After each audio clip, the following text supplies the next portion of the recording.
Bonjour. Donc ici, on va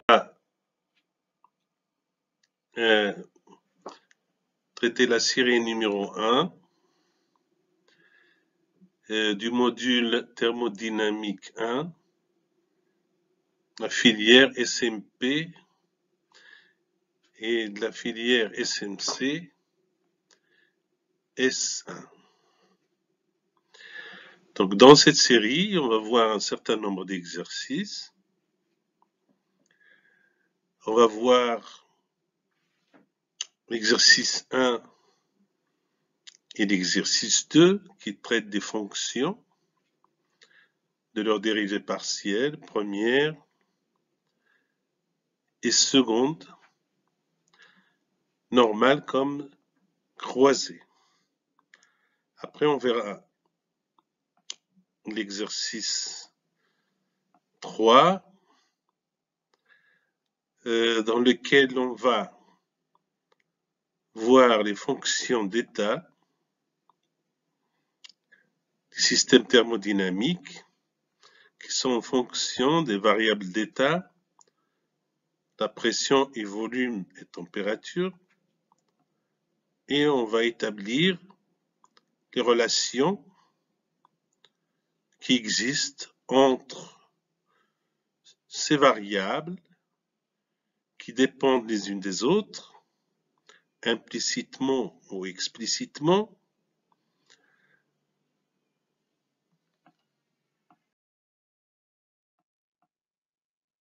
Ensuite, on va appliquer ces équations au cas du gaz parfait, quand l'équation est PV égale nRT. Ici, on va traiter les coefficients thermoélastiques, alpha, bêta et chi de T, et les relations entre eux, ici et ici. Après, on va prendre l'équation d'état d'une mole d'un gaz dont l'équation est égale à PV nRT, et on va chercher ces coefficients alpha, bêta et chi. Après, on va appliquer ces coefficients et on va chercher à les déterminer dans le cas d'un gaz dont l'équation d'état est sous cette forme-là. On verra l'exercice 4. Si ici les coefficients thermoélastiques sont donnés, alpha et chi de T, et la question est de retrouver la fonction d'état I, l'expression du coefficient thermoélastique bêta, sachant que les conditions initiales sont lorsque le volume est égal à V0, la pression est égale à P0 et la température à T0. Et finalement, l'exercice 5, dans lequel on va déterminer ces trois coefficients thermoélastiques pour des équations d'état différentes et variées. On va commencer par le gaz parfait, après par une équation d'état de la forme P facteur de V moins NB égale nRT, et finalement pour l'équation d'état du gaz de Van der Waals qui s'écrit sous cette forme.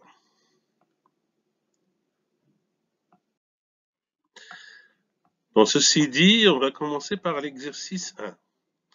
Donc dans l'exercice 1, on se donne une fonction f à deux variables x, y,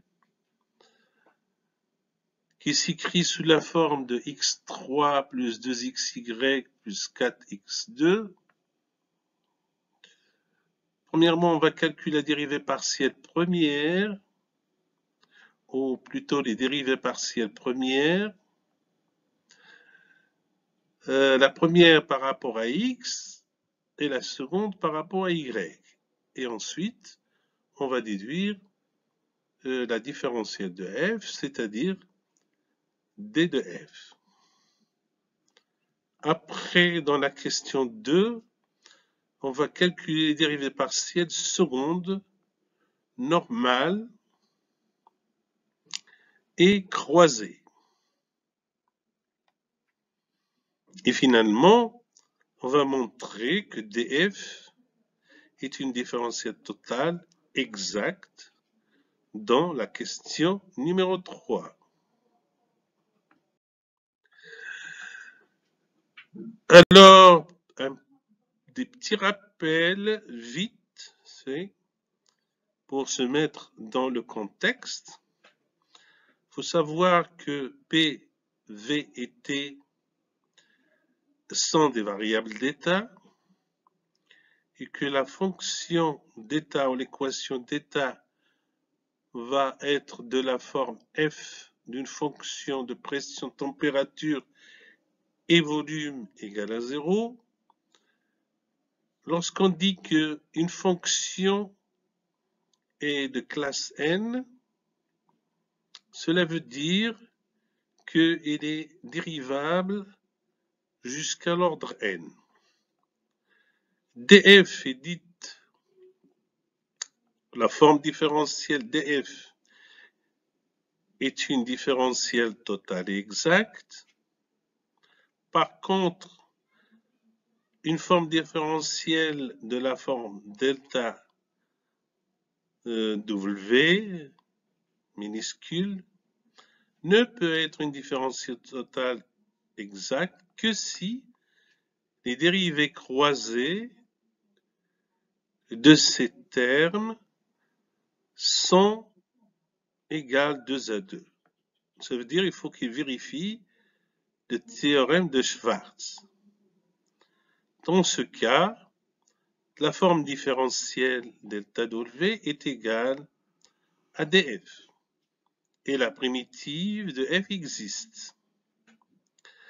F est une fonction d'état sur une transformation. Dans ce cas-là, ne dépend pas, la fonction ne dépend que de l'état initial et de l'état final. Donc, il ne dépend pas des états intermédiaires. Tout ce qui importe, c'est l'état du système initial et l'état du système final. Les coefficients thermoélastiques sont en nombre de 3. Alpha, on l'appelle le coefficient de dilatation isobar. Isobar, ça veut dire la pression constante. Et son expression, c'est 1 sur V, dérond V sur dérond T à pression constante. Ensuite vient le coefficient de compression isocore. Isocore veut dire volume constant. Ce coefficient-là, c'est bêta, est égal à 1 sur P, la pression, dérond P sur dérond T à volume constant. Après, finalement, le coefficient qui de T, qui est le coefficient de compressibilité isotherme. Ça veut dire à température constante. Son expression, c'est 1 sur V, ou plutôt moins 1 sur V, dérond V sur dérond P à T constante. On va commencer par la résolution de l'exercice 1. Donc, on se donne la fonction f de xy à deux variables, est égal à x3 plus 2xy plus 4x2. On va calculer les dérivées premières. Donc, la dérivée première de f par rapport à x, en maintenant y constante, c'est égal à 3x carré plus 2y. Et la dérivée de f par rapport à y à x constante, c'est égal à 2x plus 8y. Une fois qu'on a cette dérivée première, on peut écrire la différentielle de df, ou la différentielle de f, df. Donc df, c'est égal par définition à la dérivée première de f par rapport à x, dx, plus la dérivée première de f par rapport à y, dy. Donc en remplaçant les dérivées premières par leur valeur ou par leurs expressions, on aura 3x carré plus 2y dx plus 2x plus 8y dy. Donc voilà, on vient de définir la différentielle df. Ensuite, on calcule les dérivées secondes. Dans la question 2, alors premièrement, on va commencer par les dérivées secondes normales. Ça veut dire la dérivée de la fonction f deux fois par rapport à x. Donc ça revient à la dérivée premièrement par rapport à x, et ensuite de dériver sa dérivée par rapport à x par rapport à x. Ceci dit, donc c'est la dérivée de la dérivée de f par rapport à x, ça veut dire 3x carré plus 2y par rapport à x. Ça nous donne 6x. On fait de même pour y, la dérivée seconde de f par rapport à y. Donc, ça revient à dériver 2x plus 8y par rapport à y. Et ça nous donne 8.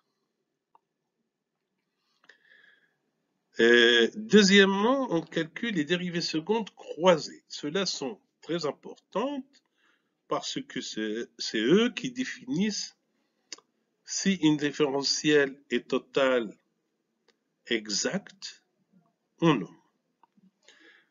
Donc, la procédure consiste à dériver la fonction par rapport à une de ces variables et après de la dériver par rapport à la deuxième variable dont dépend la fonction.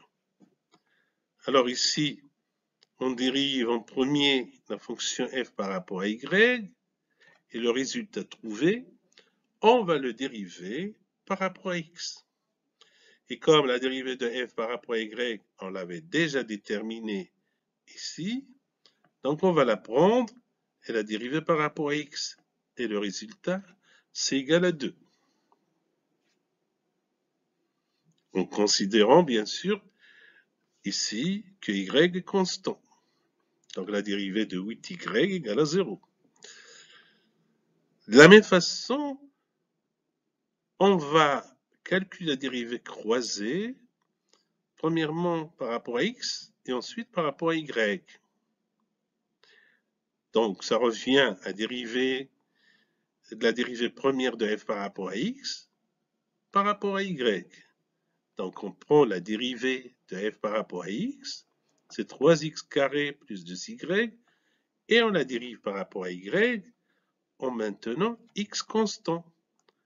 Donc ça nous donne 2. Vous remarquez que ces deux dérivées croisées donnent le même résultat de 2.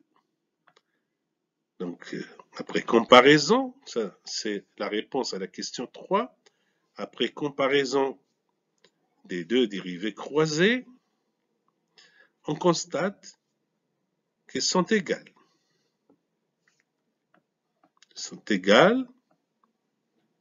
Donc, puisqu'ils sont égales, donc ça veut dire qu'ils répondent au théorème de Schwarz. Le théorème de Schwarz est vérifié dans ce cas. Donc, on peut dire que la différentielle est une différentielle totale exacte que nous écrivons sous cet abrégé D.T.E. D pour différentielle, T pour total et E pour exact. Donc voilà, si le théorème de Schwarz est vérifié, implique que df est une différentielle totale exacte.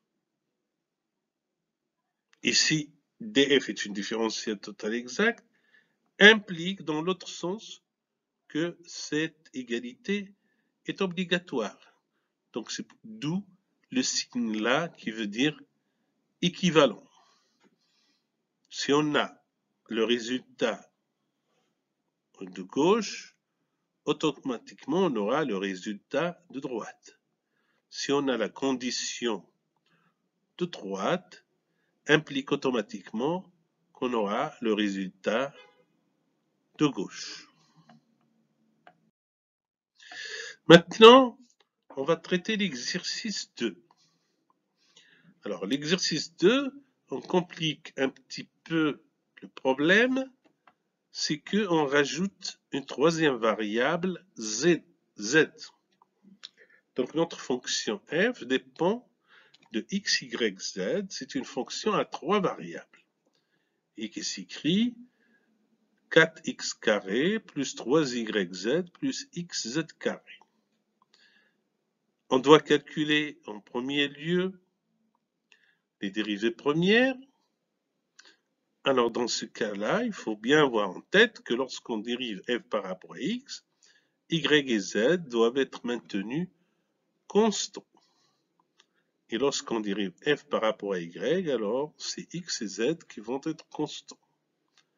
Et finalement, si on dérive f par rapport à z, c'est x et y qui vont être maintenus constants.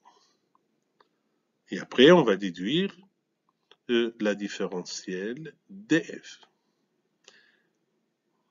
Dans la deuxième question, on va calculer les dérivées partielles secondes. Alors, les premiers dérivés partiels sont les dérivées partielles premières. Ça veut dire on dérive 2 fois la fonction à la même variable, x, y ou z.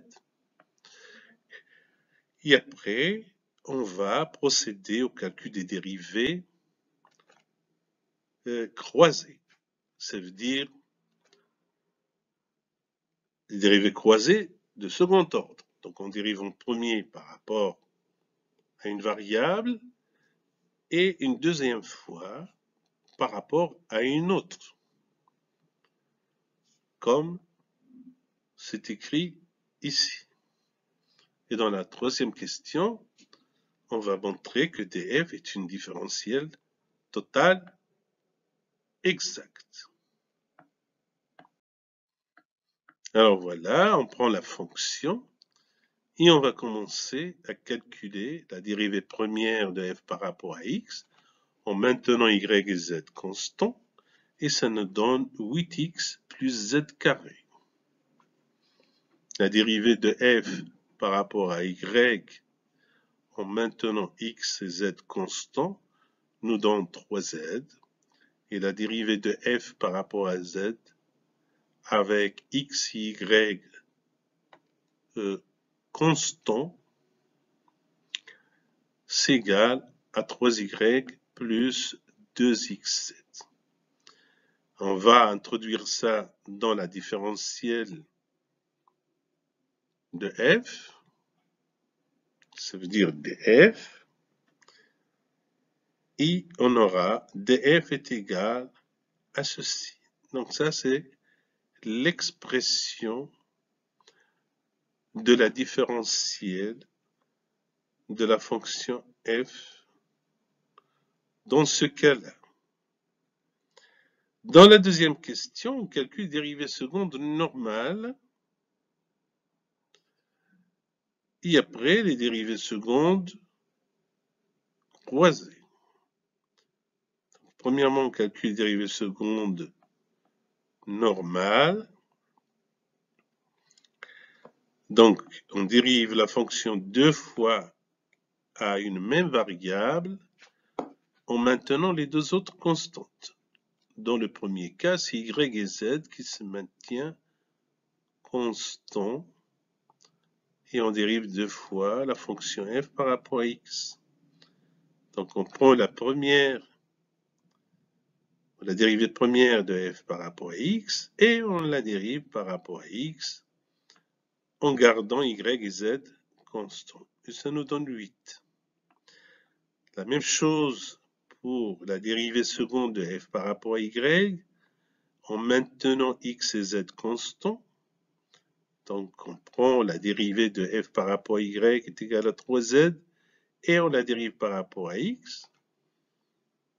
Donc comme z est constant, et 3 est aussi constant, donc la dérivée égale à 0. Et après, on prend la dérivée première de f par rapport à z, et on la dérive une deuxième fois par rapport à z. Donc ici, le résultat après dérivation en considérant x et y constant, on obtient 2x. Ensuite, dans un deuxième cas, on va calculer les dérivées secondes croisées. Ça veut dire, on prend la dérivée de f par rapport à une variable, des trois variables, et on la dérive par rapport à une autre variable. Donc ici, on dérive f en premier par rapport à y, et après par rapport à x. Donc lorsqu'on dérive f par rapport à y, c'est x et z qui sont maintenus constants, alors que lorsqu'on fait la dérivation par rapport à x, c'est y et z qui vont être maintenus constants.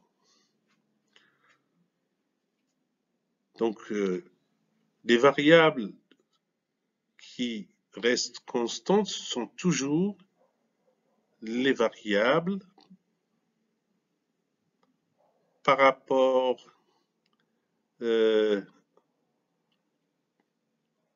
auxquelles on ne dérive pas.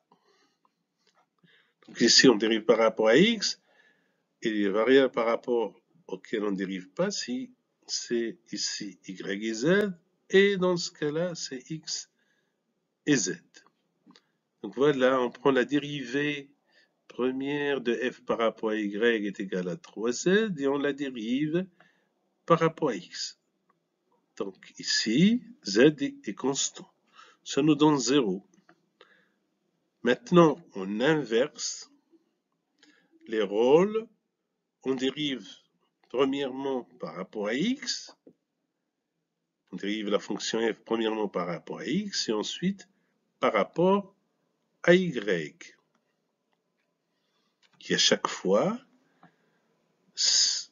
c'est des variables adéquates qui vont être maintenues constantes. Ici, c'est y, z.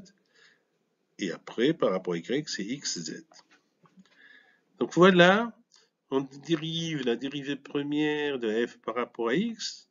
Maintenant, par rapport à y, ici, on voit qu'il n'y a pas d'y dans cette expression. Donc x et z sont des constants, donc leur dérivée par rapport à y égale à 0. Donc on vient de voir que ces deux dérivées croisées sont identiques. On continue. Maintenant, on calcule la dérivée croisée de f par rapport à z et ensuite par rapport à y. Et on calcule la dérivée croisée seconde, bien sûr. Premièrement par rapport à x et ensuite par rapport à y, et on va les comparer. Donc ici, ça revient à calculer la dérivée de 3y plus 2xz par rapport à y, ça nous donne 3. Ici, ça revient à calculer la dérivée de 3z par rapport à z, ça nous donne 3. Donc, ces deux dérivées croisées secondes sont identiques. Maintenant, on calcule les dernières dérivées secondes croisées. Donc, premièrement par rapport à x, ensuite par rapport à z. Et dans la deuxième, on la dérive premièrement par rapport à z et ensuite par rapport à x. Et on obtient pour la première de z et pour la deuxième de z. Donc, ils sont aussi identiques. Donc, les trois dérivées secondes croisées sont identiques. Donc, pour répondre à la question 3, on remarque que les dérivées secondes croisées sont identiques. Donc, ceci dit que le théorème de Schwartz est vérifié.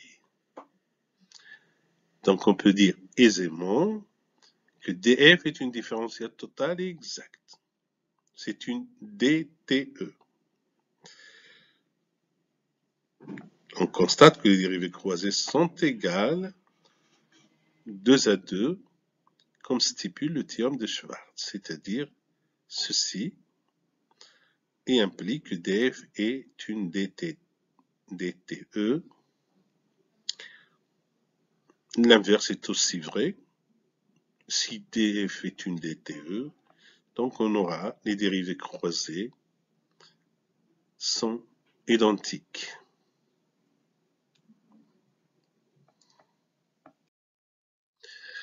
Maintenant, on passe à l'exercice numéro 3. Donc, on va oublier les variables x, y, z et on va commencer à travailler par les variables thermodynamiques telles que la pression, le volume et la température. Donc, on considère en premier qu'on a l'équation d'état d'un gaz qui s'écrit sous la forme F de PVT égale à 0. Et on va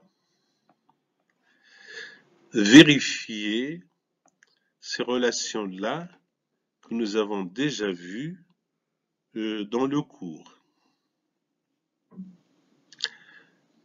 Donc pour cela, on va exprimer les différentiels de P, la dP, et de V, la dV et dt. Et grâce à ces différentiels, parce que P, V et T sont des variables d'état et dépendent les unes des autres, soit explicitement, ça veut dire quand les relations sont connues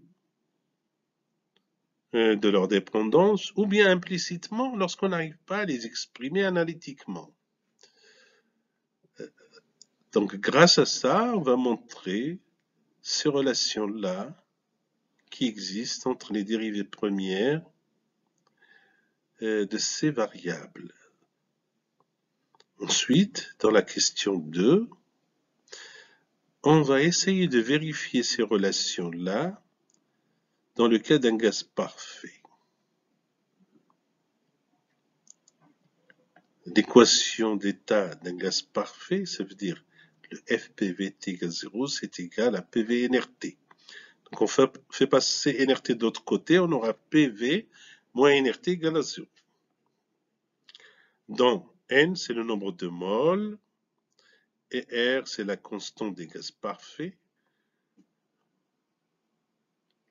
Toutes les deux sont des constantes. Dans la question 3, on va étudier les coefficients thermoélastiques d'un gaz quelconque, alpha, bêta, t, puisqu'ils s'écrivent, comme on avait vu dans la partie rappel, sous forme de dérivées entre les variables d'état. Après, on va vérifier ces relations entre ces coefficients-là, les coefficients thermoélastiques, alpha sur qui égale à dρ P sur dρ T à volume constant, et la dérivée de alpha par rapport à la pression à température constante égale à moins la dérivée de T par rapport à la température à pression constante. Ensuite, on va montrer que les trois coefficients thermoélastiques se mettent ensemble pour donner une relation universelle qui est toujours vraie, alpha égale à P fois bêta fois qui de T. Cette relation est toujours valable, est indépendante du gaz étudié, s'il est parfait ou non, etc. Après, dans C, on va calculer ces coefficients thermoélastiques pour une mole d'un gaz dont l'équation d'état est égale à PV égale à RT. Donc c'est l'équation d'état d'un gaz parfait qui contient juste une mole du gaz. Après, on va appliquer ça pour un gaz dont l'équation égale à ceci. A P plus A sur V carré, facteur de V moins B égale RT. Où A, où petit a et petit b et R sont des constantes. Donc on va commencer par la résolution de l'exercice 3. Donc soit une fonction de trois variables d'état PVT égale à 0. Elle constitue l'équation d'état, par exemple, d'un gaz. Ces variables d'état PVT dépendent les unes des autres, soit explicitement ou implicitement, ce qui veut dire que la pression est toujours en fonction du volume et de la température, et le volume est toujours fonction de la pression et de la température, et que la température est toujours fonction de la pression et du volume. Ainsi, on peut calculer les différentiels de chacune des deux variables comme il suit. Donc la différentielle de la pression, donc la pression est une fonction du volume et de la température, donc c'est égal à dρ P sur dρ V à température constante dV plus dρ P sur dρ T à volume constant dt. Ça, c'est l'expression numéro 1. La différentielle de dV, c'est égal à dρ V sur dρ P à température constante dP plus la différentielle ou la dérivée de V par rapport à température à pression constante dt, ça constitue l'expression numéro 2. La différentielle de la température, c'est dρ T sur dρ P à volume constant dP plus dρ T sur dρ V à pression constante dV. Ça, c'est l'expression numéro 3. Ensuite, on va injecter l'expression 2 dans l'expression 1. Ça veut dire on va remplacer dV dans l'expression 1 par l'expression de dv de l'expression 2. Donc voilà, ici on remplace dv et on aura cette relation-là. Donc ici on a dt, dt et dp. On va essayer de mettre facteur dt et facteur dp.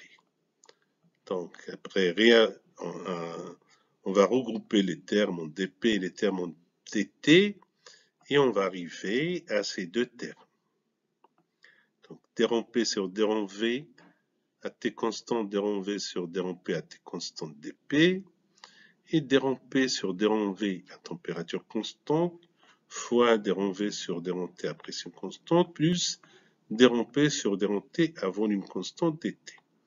Donc celui-là, c'est le premier terme et celui-là, c'est le deuxième terme. Donc, pour que dp de gauche soit égal au terme de droite, dp doit être égal à dp. Donc, obligatoirement, le terme 1 doit être égal à 1 et le terme 2 doit être égal à 0. Donc, d'après le fait que le terme 1 est égal à 1, on retrouve que d sur d à température constante fois d sur d à température constante, c'est égal à 1. Ou bien, en divisant 1 par ce terme-là, on trouve d sur d à température constante est égal à 1 sur d sur d à température constante. Donc ça constitue une relation fondamentale entre les dérivées partielles, qu'ici on l'appelle l'expression 4. Et on peut trouver par la même règle d'autres relations qui sont de la même forme,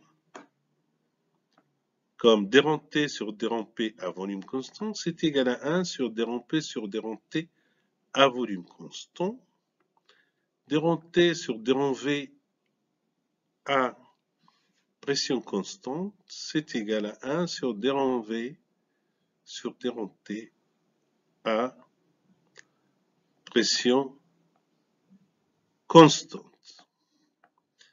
Maintenant, le deuxième terme ou le terme 2, qui doit être nul, on fait passer ce terme-là à droite de l'égalité, ça devient moins d sur d sur v, et on lui applique la règle qu'on vient de démontrer juste avant, c'est-à-dire que ça, c'est égal à 1 sur d sur d à volume constant. Et bien sûr, le signe moins est resté invariant. Après, on va multiplier ce terme-là avec les deux facteurs de gauche et on obtient la relation d sur d à température constante fois d sur d à pression constante fois d sur d à volume constante, c'est égal à moins 1. Ça, c'est l'expression 5, donc il vient d'être vérifié. D'accord? On peut de la même façon chercher d'autres relations, puisqu'il n'y en a pas que ça, qui sont égales à moins 1, en injectant l'expression 3 de tout à l'heure dans l'expression 1. Et on aura donc dp ici, c'était l'expression 1, et on injecte dedans l'expression 3. Donc ça veut dire on va remplacer dt par son expression, et on aura ceci. On va regrouper les termes en dv et dp, donc facteur dv et facteur dp, et on aura ces deux relations. Donc ceci aussi implique que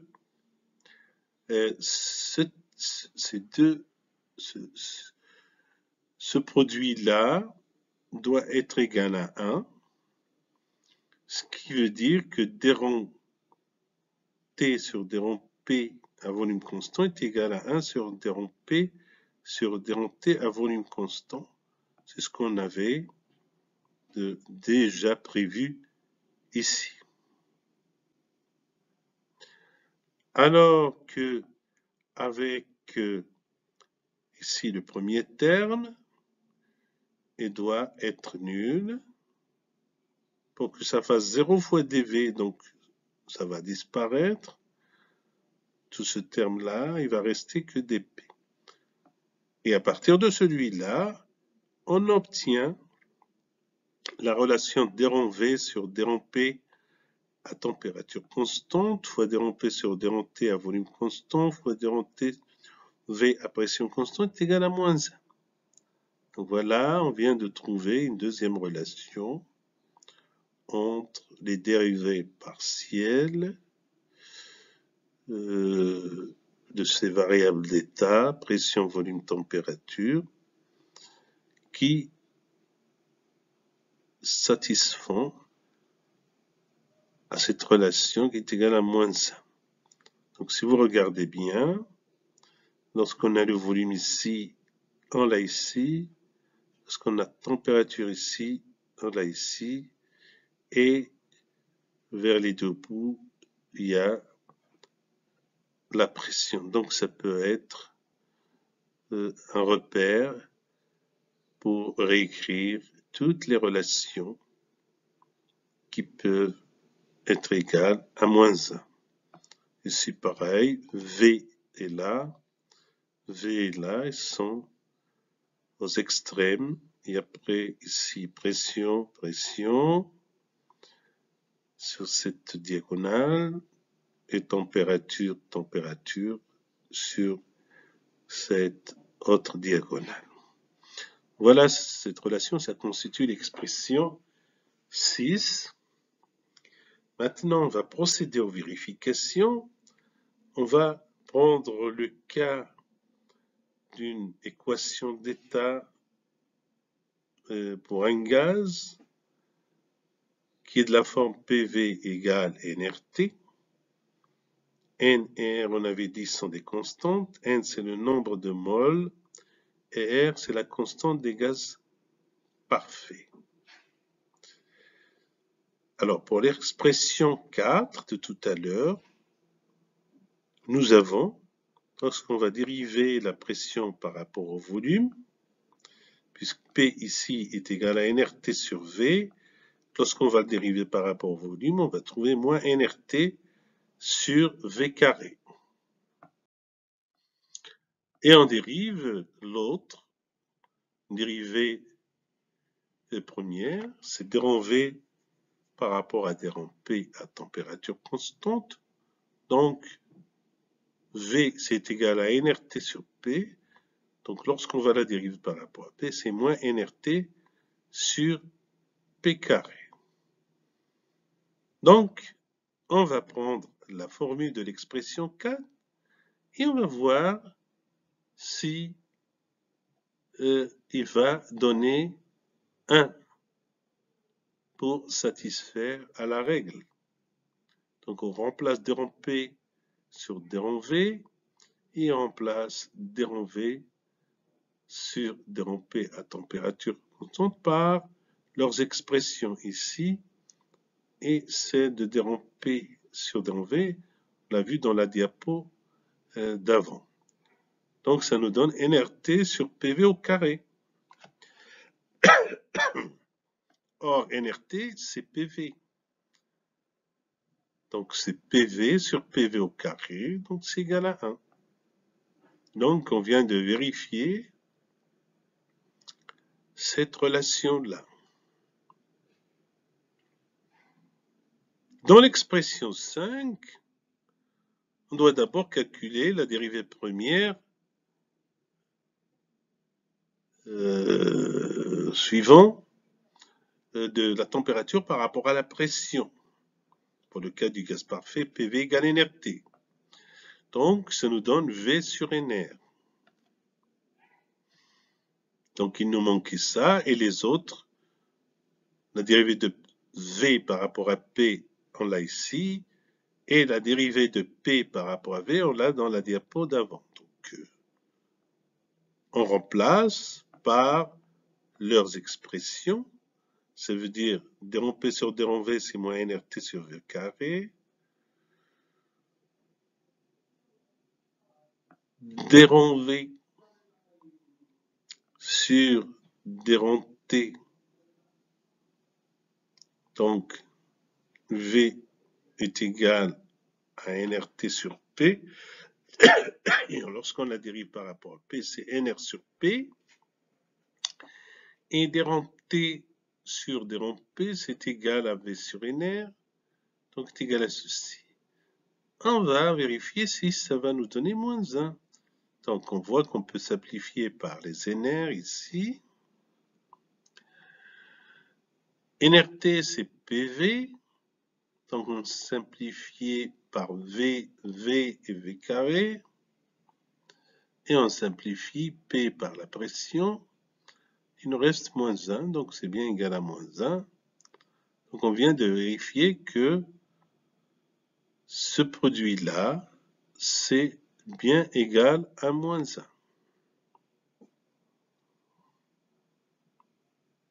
Maintenant, pour la question numéro 3,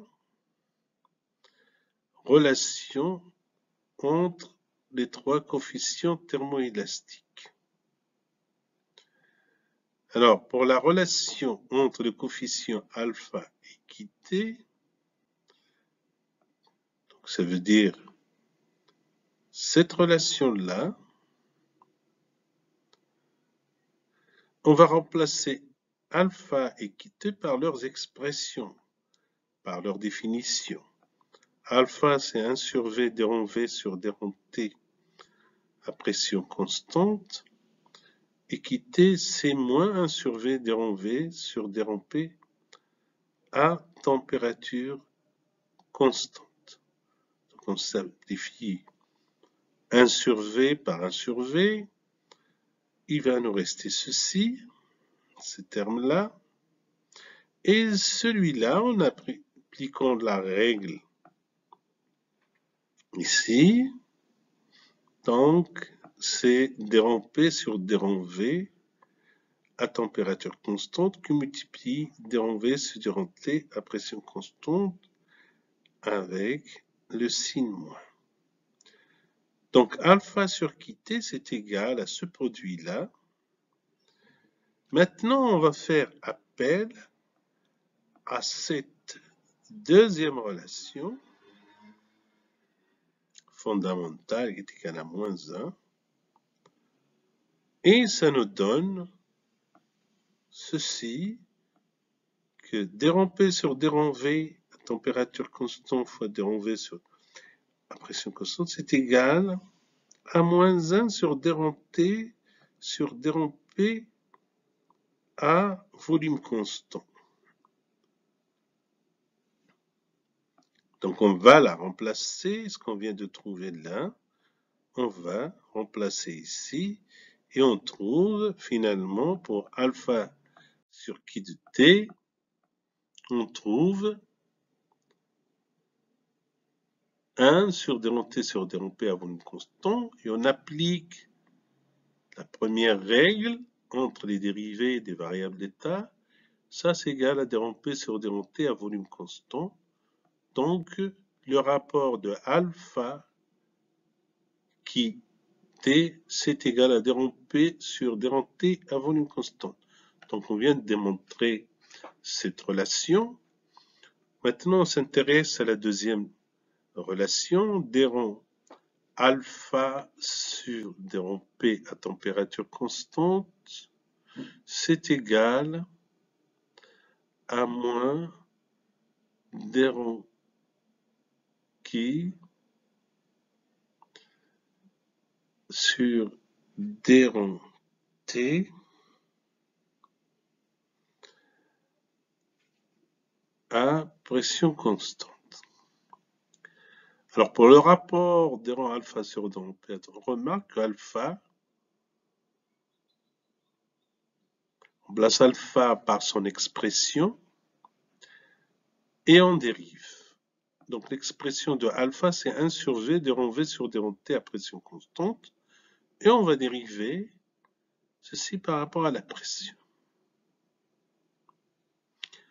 Donc ça nous donne 1 sur V d rond 2 V d rond P sur d rond T, puisqu'ici il s'agit d'un produit, donc on laisse 1 sur V intact et on dérive ce terme-là, d rond V sur d rond T, ça nous donne ça. Et ensuite, on dérive 1 sur V par rapport à la pression, en gardant ce terme-là intact, il est là. Donc, dériver 1 sur V par rapport à la pression, ça revient à dériver 1 sur V par rapport au volume, et après de dériver le volume par rapport à la pression, puisque le volume est une fonction qui dépend de la pression et de la température. Une fois qu'on a écrit ça, donc on va dériver 1 sur V par rapport au volume, ça nous donne moins 1 sur V carré. On aura cette relation-là.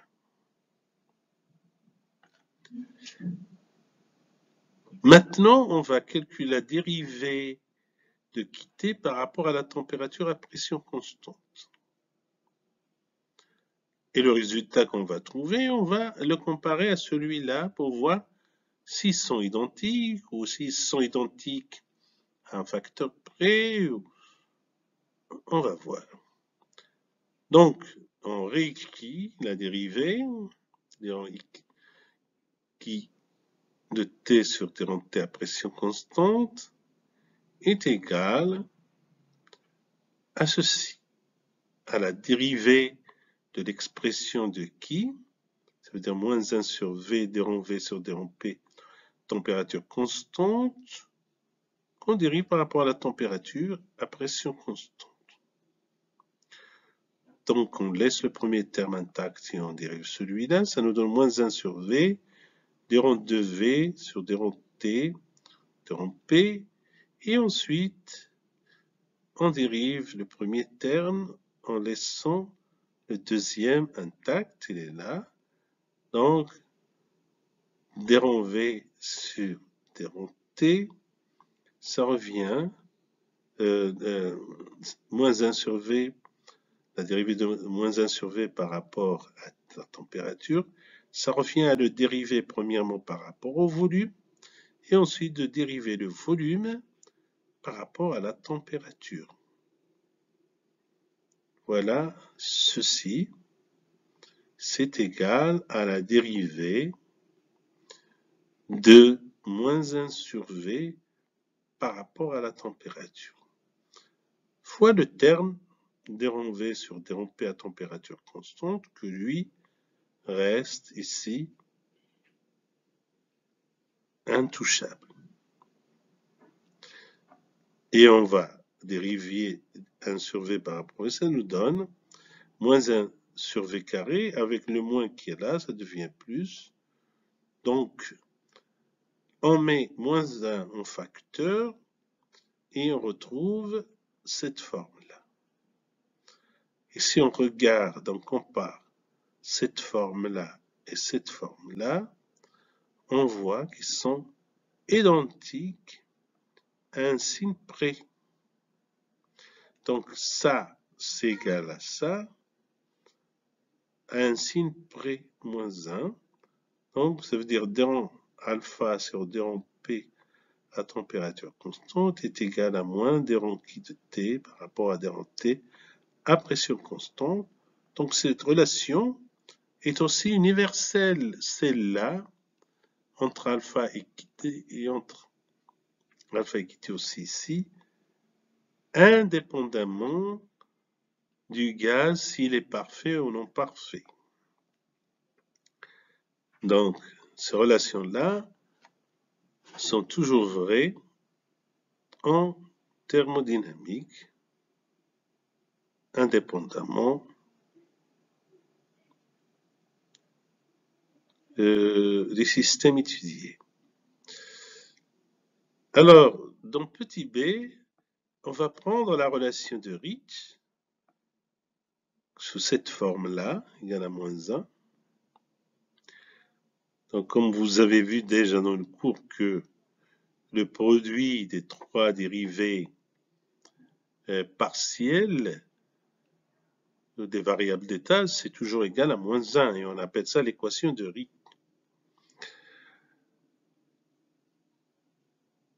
Alors, on va procéder, continuer pour voir, tirer les différents termes de la relation de Ricci en fonction des coefficients thermoélastiques. Dans le cas de d rond P sur d rond V, qui est égal à 1 sur d rond V sur d rond P T, donc celui-là nous donne moins 1 sur qui TV. D'accord? Puisqu'IT, c'est moins 1 sur V, d rond V sur d rond P à température constante. Alors, aussi, d rond V sur d rond T à pression constante, d'après l'expression de alpha, c'est égal à alpha fois le volume. Et d rond T sur d rond P à volume constant, c'est égal à 1 sur d rond P sur d rond T à volume constant. Et ceci, c'est égal à 1 sur bêta P. Donc, ces trois relations qu'on vient de trouver, on va les introduire dans la relation de Ricci, égal à moins 1, comme ceci. On simplifie ce qu'il faut, ce qui est simplifiable, et finalement, on arrive à une relation entre les trois coefficients thermoélastiques, alpha égale à la pression fois bêta fois kt. Cette relation est aussi universelle, elle est toujours vraie, indépendamment du système thermodynamique étudié et indépendamment du type de gaz étudié, s'il est parfait ou non parfait. Donc maintenant, on va déterminer ces coefficients alpha, bêta, qui dans des cas particuliers. On va commencer en C par le gaz parfait, PV égale à nRT. Donc ceci constitue l'équation d'état du gaz parfait pour une mole de gaz. Et R est la constante des gaz parfaits. Donc on calcule alpha d'après la définition, c'est égal à 1 sur V d rond V sur d rond T. Donc on va exprimer V en fonction de nRT sur P. et on va la dériver par rapport à la température. Ça nous donne Nr sur P. Donc finalement, ici, on aura Nr sur PV. Et PV, c'est NRT. Donc on remplace PV par NRT, on simplifie par NRT, il nous reste 1 sur